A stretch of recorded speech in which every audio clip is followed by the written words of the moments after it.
What's up, guys? Dr. Hunt again, Hunt Physical Therapy.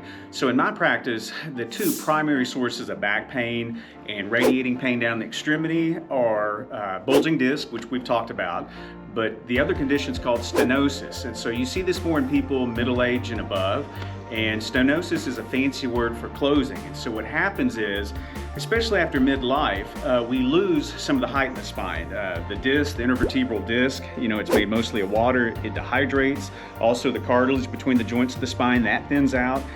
It's the big reason why we get a little bit shorter as we get older. So you can imagine, you can see this hole right here. This is a nerve that exits this hole called a foramen. And you can imagine as the spine collapses a little bit, those holes get naturally smaller. And particularly when you stand and walk, you'll get irritation of that nerve root, and that's what causes the back pain, the burning, radiating pain down the leg, sometimes numbness, weakness, that's usually relieved when patients sit or when they bend over and flex their spine. So you can see, interestingly, when you sit, this is what happens. Your spine opens up. You can probably see that space increase and that foramen between the vertebrae. When we stand, when we walk, there's extension in the spine, and so you'll see that foramen get smaller. And so again, these are people that have to sit down a lot of times if they're on their feet too long, or at the store they'll kind of hunch over the cart to flex their spine. So what I'm going to show you today are some stretches and exercises you can do to address this condition called stenosis. So we're going to go in a room now and get on a table, and I'm going to show you some of my favorite stretches. All right, let's go. All right, guys, after you've warmed up for about 10 minutes, preferably on like a bicycle. If you have a stationary bike, that's awesome. Because again, with stenosis, it's standing. Standing too long, walking, that's what causes that closing of the foramen and the nerve aggravation and the joint aggravation causing pain. It's relieved when you bend forward or when you sit. And so after you warm up for about 10 minutes to get the tissue nice and loose, these are some of my favorite stretches that you can do for this condition. It's easy to do at home. So get one of these large exercise balls online. You can buy these at HpT&x or Amazon or wherever. And so what I want you to do for a couple minutes each day, put your hands on the ball and simply roll out so that you really stretch and flex your lower back. Pause for a second or so, and then roll out. If you want to hold longer than a second, you certainly can. And let's go both directions. So go out to the left to really, you can appreciate how that would elongate the opposite side, the right side. And then go out to the right side to really stretch the left. If you really have to fixate on doing a repetition, maybe shoot for about 25 a day, but you can absolutely do more, okay? So also hamstrings, very important. A lot of us have tight hamstrings, which causes a tilting in the pelvis, which can exacerbate this and promote more tightness in the lower back. So one of my favorite stretches to do is to lie on your back. Again, after you warm up, reach up and grab the back of your knee like this, so you can bring your upper leg to where it's perpendicular and maintain this in this position. So the upper leg doesn't move. You can also use a towel if your arms aren't long enough to grab the back of your upper leg. And so the stretch from here is just to kick up towards the ceiling until you feel a good stretch in your hamstring.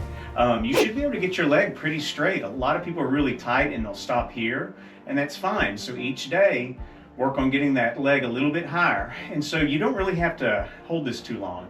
This is called an active stretch. So just kind of take it up, pause for a few seconds, and bring it down.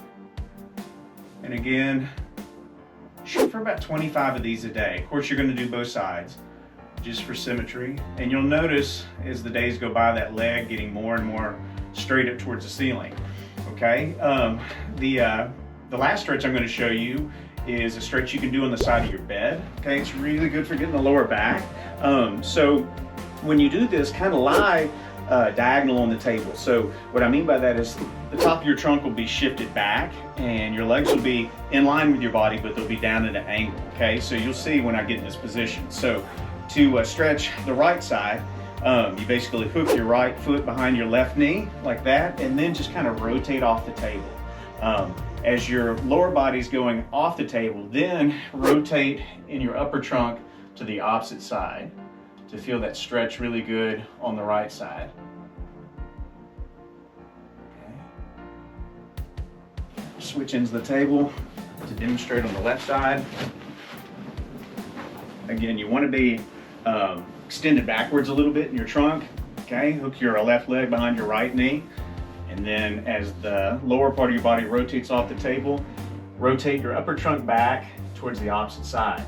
And add a little bonus, sometimes if you drop your leg off the table like that, you'll get a little more intense stretch. I just felt a little pop in my back, and just hang out here for a few moments. Take a deep breath and just allow those joints to open and that decompression of your back to occur. So another video we have that's useful for this condition is how to decompress your spine. So check out our YouTube channel. There's some great techniques there that really complement and feed into this. So there you have it. If you're suffering from back pain and leg pain, especially when you stand and walk, and it's relieved when you sit or you do anything that flexes the spine, these stretches are for you. So do these, and also check out that other video, and you've got some powerful tools in your toolbox to address your back pain. All right, guys, we appreciate your time. If you approve, please support us by subscribing to our channel, and let me know in comments if there's anything specifically you want to see in the future. And I look forward to seeing you next time. All right, thank you.